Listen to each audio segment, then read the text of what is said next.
사도신경으로 우리의 신앙을 고백합니다.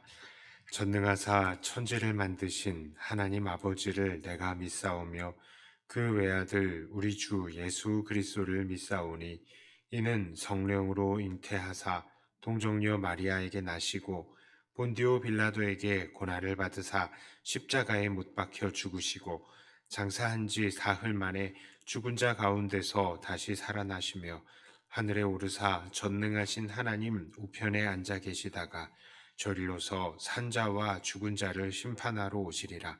성령을 믿사오며 거룩한 공회와 성도가 서로 교통하는 것과 죄를 사하여 주시는 것과 몸이 다시 사는 것과 영원히 사는 것을 믿사옵나이다. 아멘. 찬송가 540장 함께 찬송합니다.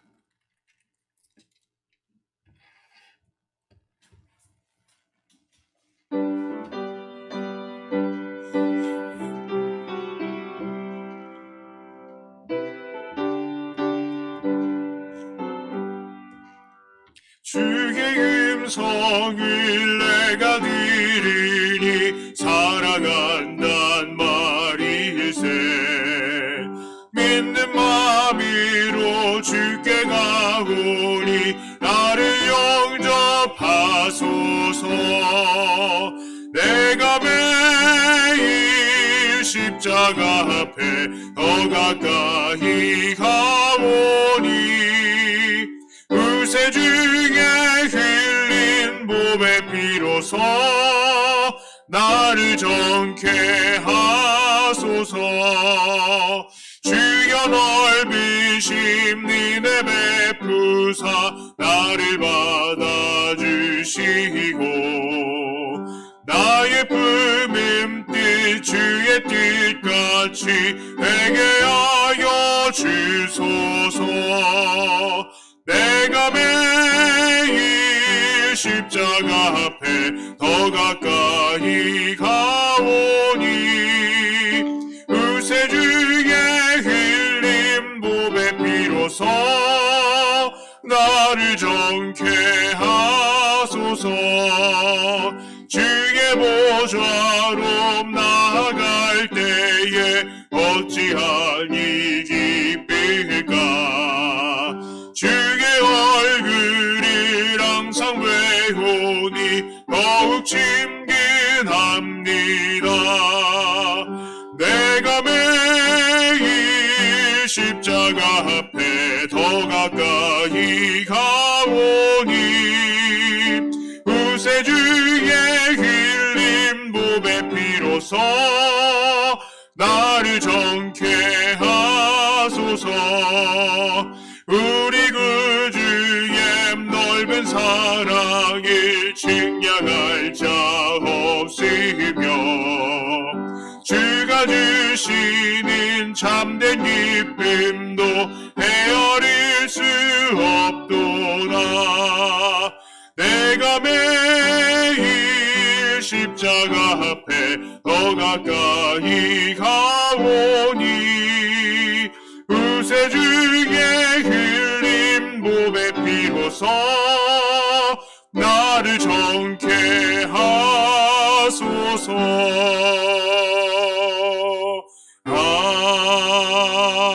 아멘.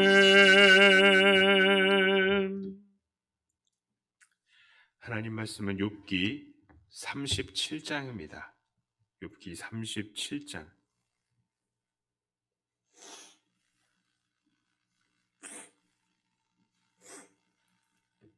욥기 37장 14절부터 24절까지의 말씀입니다.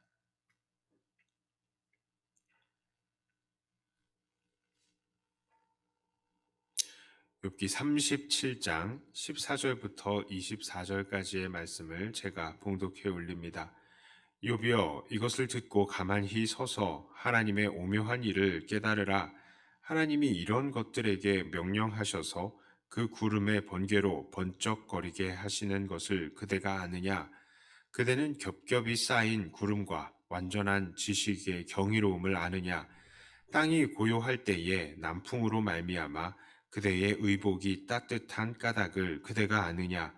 그대는 그를 도와 구름장들을 두들겨 넓게 만들어 녹여 부어 만든 거울같이 단단하게 할 수 있겠느냐? 우리가 그에게 할 말을 그대는 우리에게 가르치라. 우리는 아둔하여 아뢰지 못하겠노라. 내가 말하고 싶은 것을 어찌 그에게 고할 수 있으랴? 삼켜지기를 바랄 자가 어디 있으랴? 그런즉 바람이 불어 하늘이 말끔하게 되었을 때 그 밝은 빛을 아무도 볼 수 없느니라. 북쪽에서는 황금 같은 빛이 나오고 하나님께는 두려운 위험이 있느니라. 전능자를 우리가 찾을 수 없나니 그는 권능이 지극히 크사 정의나 무한한 공의를 굽히지 아니하심이니라. 그러므로 사람들은 그를 경외하고 그는 스스로 지혜롭다 하는 모든 자를 무시하시느니라. 아멘. 자, 엘리후는 이제 그의 말을 마무리하는 단계에 있습니다. 욥의 마지막 말의 내용도 끝까지 하나님 앞에 겸손하라. 욥을 향한 그 마지막 말이 끝까지 겸손하라 라는 것이죠. 특별히 하나님 앞에 겸손해야 할 이유는 무엇입니까? 5절의 말씀입니다. 하나님은 놀라운 음성을 내시며 우리가 헤아릴 수 없는 큰 일을 행하시느니라. 자, 왜 우리는 하나님 앞에 겸손해야 합니까? 하나님은 모든 것을 그 지혜로 정확하게 행하시는 분이시기 때문입니다. 엘리후는 하나님께서 그 지혜로 정확하게 행하시는 분이심을 증거하기 위해서 이 세상 우주 만물을 운행하시는 하나님에 대해서 설명을 합니다. 천둥과 번개는 어떻게 치는 겁니까? 또 어떻게 그렇게 큰 소리가 나고 어떻게 그렇게 번쩍입니까? 하늘은 왜 눈과 비를 내립니까? 어떻게 구름은 하늘을 다니며 그늘을 만들기도 하고 또 사라져 버리는 것일까요? 이런 질문을 보면 오늘날 이런 것들을 아주 과학적으로 분석하고 대답하고 싶어 하는 사람들이 있을 것입니다. 구름이 생기는 이유는 바닷물이 증발을 해서 그 물 분자들이 하늘에 모이는 거예요. 그리고 그 안에서 물 분자들이 작은 얼음 알갱이들이랑 마찰을 일으켜서 이게 막 이 분자의 전하가 분리가 돼서 번개가 일어납니다. 이 음전하는 이 구름 아래쪽으로 내려가고 양전하는 구름 위쪽으로 올라가면서 이게 번개가 막 강력한 빛이 일어나고 강력한 전류가 일어나는 겁니다. 네, 참 놀라운 설명이죠. 자, 어쩌면 그렇게 과학자들은 그렇게 세상의 이치들을 잘 설명하는지 모르겠습니다. 그러나 그러한 과학을 연구하면 연구할수록 우리는 더욱 하나님의 놀라운 손길에 겸손해지지 않을 수가 없는 것입니다. 하나님께서는 어떻게 그렇게 과학적인 일들이 이 세상에 한치의 오차도 없이 일어나게 하셨을까요? 어떻게 지구는 하루에 한 바퀴씩 돌고 어떻게 1년에 태양을 한 바퀴 돌게 되었을까요? 어떻게 우리나라에는 사계절을 주시고 또 장마철도 주시고 또 태풍이 오는 계절을 주셨을까요? 정말 놀랍습니다. 구름에 대해서 천둥 번개에 대해서도 마찬가지죠. 분자가 어떻고 전하가 어떻고 정말 많은 것들을 우리가 알지 못하는 설명들을 과학자들은 해내지만 대체 그러면 이 전극을 만드시고 전하를 만드신 이분은 누구시란 말입니까? 이 세상의 대부분의 것들은 과학적으로 설명이 가능할 것입니다. 그러나 정말 그것을 연구하면 연구할수록 이것을 정밀하게 파내면 파낼수록 하나님께서 이렇게 세밀한 것까지 만드셨구나 하는 것을 우리는 인정할 수밖에 없는 것입니다. 게다가 여전히 우리의 세상 속에는 과학으로 다 깨닫지 못하고 설명하지 못하는 것들도 얼마나 많습니까? 우리는 사람이 태어나고 늙는 것을 어떻게 조작할 수 없고 또한 병들거나 죽는 것도 어떻게 할 수 없습니다. 우리의 지식은 거기까지가 한계입니다. 그렇습니다. 이 세상은 정확하고 놀라우신 하나님의 솜씨를 선포하고 있습니다. 하나님은 그 정확하신 솜씨로 이 세상을 오늘도 움직이시고 계시는 것입니다. 하물며 사람을 향해서는 어떻겠습니까? 하나님은 우리들을 향해서도 모든 것을 계획하시고 그 모든 것들을 오늘도 정확하게 틀림없이 일하시고 운행하시고 계시는 것입니다. 시편 33편 11절에 이렇게 말씀합니다. 여호와의 계획은 영원히 서고 그의 생각은 대대에 이르리로다. 잠언 19장 21절은요. 사람의 마음에는 많은 계획이 있어도 오직 여호와의 뜻만이 완전히 서리라. 에베소서 1장 11절은요. 모든 일을 그의 뜻의 결정대로 일하시는 이의 계획을 따라 우리가 예정을 입어 그 안에서 기업이 되었으니. 자, 정말 그렇습니다. 이것도 정말 신기한 것이 하나님께서는 그 계획하신 것들을 이루어내시는 거예요. 이뤄내시되 우리들의 모든 이 사람들의 자발적인 의지를 전혀 침해하시지 않으시는 것입니다. 그래서 악인들은 악인대로 일을 하게 하고 또 하나님의 백성들은 하나님의 백성들대로 하나님 안에서 선한 뜻을 행하게 하시면서 놀랍도록 이 세상의 역사들을 만들어 가시고 계시는 것입니다. 그런데 그렇게 모든 것들을 정확하게 행하시는 실수가 없으신 하나님께서 욥에게 고난을 내리셨다라면 그것은 무엇이겠습니까? 그것은 절대로 실수가 아니라는 것이고요. 하나님께서 사탄의 도발에 요동하셔서 그런 것도 아니었고요. 모든 것은 하나님의 계획 아래에서 욥을 더욱더 성장시키시고 욥을 천국으로 인도하시기 위하여서 행하신 하나님의 일하심이었다는 것입니다. 자, 그렇다면 오늘날 우리들은 어떠한 삶을 살아야 마땅하겠습니까? 우리도요, 모든 것을 실수가 없이 정확하게 행하시는 하나님 앞에 오늘도 겸손히 엎드려야 합니다. 우리는 살다 보면 정말로 하나님의 일하심이 이해가 가지 않을 때가 많이 있습니다. 하나님께서 우리에게 왜 그러시는지, 이것은 너무 부당한 것은 아닌지 의심스러울 때도 있습니다. 제가 아는 사람들만 해도 그렇습니다. 어떤 분들은요, 정말 한평생 고생만 하시다가, 이제 자식들한테, 이제 자식들 다 키우고 좀 사실만 하시니까 그만 큰 병에 걸려서 소천하시는 분들도 계셨습니다. 어떤 가정은요, 태어난 지 3개월도 되지 않았는데 그냥 아이가 침대에서 떨어져서 죽어버린 사고를 당하기도 했습니다.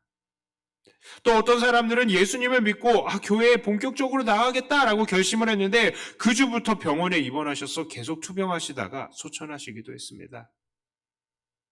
저도 그런 가정들에게 가서요, 이 위로 예배를 인도할 때에는 정말로 이 뭐라고 말을 해야 될지 모르겠더라고요. 왜냐하면 그것은 저로서도 이해가 가지 않기 때문입니다.